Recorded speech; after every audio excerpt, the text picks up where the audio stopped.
Photos showing the moments immediately following the Pollock Pines crash that sent 5 children to the hospital. All the locals that were here, we were on scene first. Speaking volumes about the care extended to those in need during a crisis. Showed me how tight the community could be if something like that happens. This man who asked us not to reveal his identity was one of them. I parked my car, I jumped out, I ran over to see what I could do. He says many others from surrounding businesses and homes did the same. The kids that weren't ours, it didn't matter. They were children, and we all had our parental instincts.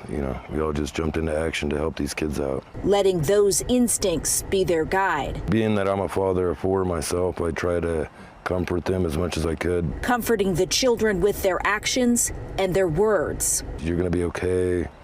We're here, you're all right. Just letting them know that there was a presence there and that they weren't alone. Other witnesses sharing their stories too. And it's heartbreaking when I saw a small child screaming in pain, being put on a backboard. Greg Farron is already calling for longer-term action, contacting his county supervisor, asking for safety improvements on Pony Express Trail. There probably needs to be more than one thing done. There needs to be multiple things done. They need some stop signs up here. Maybe you need to paint the crosswalk, some flashing lights. The community hoping something will change so traumatic incidents like this could possibly be prevented in the future. I was looking around watching sheriffs and medics and store owners. I watched them dropping tears left and right. They're babies, and we see every baby as our baby. Meanwhile, those who stepped up to help after the crash now sharing a message with the children's parents. Your kids were as safe with us in our arms as they would be with you. And coping with feelings of their own they're now experiencing. So I've been staying in prayer and just trying to figure out what's going on in my head. I feel lost because of what I witnessed.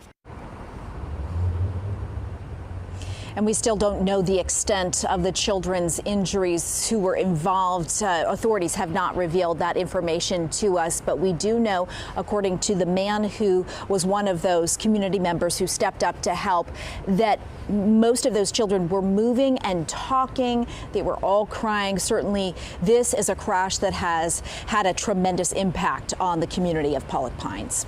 Reporting live at UC Davis Medical Center, Melanie Wingo, KCRA 3 News.